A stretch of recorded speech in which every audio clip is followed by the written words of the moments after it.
শামীমা, এই মুহূর্তে জাহাঙ্গীরনগর বিশ্ববিদ্যালয়ের বেগম খালেদা জিয়া হলের সামনেই রয়েছি।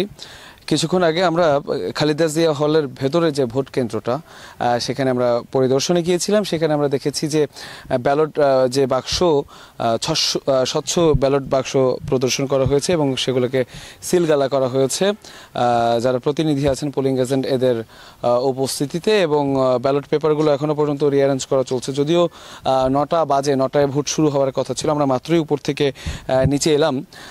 তো ভোট কার্যক্রম যেটা শুরু হওয়ার কথা 9টায়, কিন্তু আসলে নির্বাচন কমিশনের পক্ষ থেকে ভোট গ্রহণের যে প্রস্তুতি সেটা সম্পন্ন করা হয়েছিল, কিন্তু এখনো পর্যন্ত আসলে ভোট যে কাস্ট হওয়া শুরু হওয়া সেটা কিন্তু এই হলে হয়নি।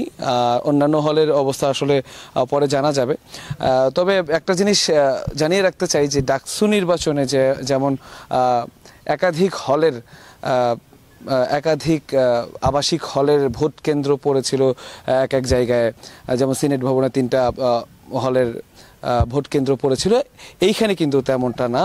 এখানে 21টা হলের 21টা ভোট কেন্দ্র রয়েছে। এর ফলে যেটা হয়েছে, বাইরে আসলে লাইন ধরে দাঁড়ানোর কোনো সুযোগ নেই, কারণ যার যার রুম থেকে এসে আসলে ভোট দিয়ে ভোটাররা কিন্তু রুমে আবার ফেরত যাবেন। এর জন্য বাইরে যে আমেজ, সেই আমেজটা কিন্তু আসলে জাকসু নির্বাচনে আসলে পাওয়া যাবে না, বা লাইন ধরে সেই ব্যাপারটা পাওয়া যাবে না। খালেদা জিয়া হলে এখনো পর্যন্ত আমরা একটাও ভোট পড়েনি বলে আমরা জানি। তবে প্রস্তুত ভোট যারা গ্রহণ করছেন, পোলিং এজেন্ট যারা আছেন এবং রিটার্নিং কর্মকর্তা যারা আছেন, তারা কিন্তু আসলে প্রস্তুত ভোট গ্রহণ করার জন্য, শুরু করার জন্য, এবং তারা প্রস্তুত ওইভাবেই হয়েছে 9টায় যাতে শুরু হয় ভোট, এবং 9টায় শুরু হবে এবং 5টা অবধি ভোট চলবে। আমরা যতটুকু জেনেছি যে বেগম খালেদা জিয়া হলে কিন্তু 409টি ভোট রয়েছে, এবং যেটা আমরা কথা বলেছি নির্বাচন কমিশনারের সাথে, তিনি যেটা বলেছেন যে সারা ক্যাম্পাস জুড়ে যেহেতু বিভিন্ন সবগুলো হলের মধ্যে যেহেতু ভোট কেন্দ্র আছে, আমরা আশা করছি যে ভোট গণনা এবং ফল প্রকাশ আসলে ডাকসু নির্বাচনের মতন এত বিলম্বিত হবে না বলে ধারণা।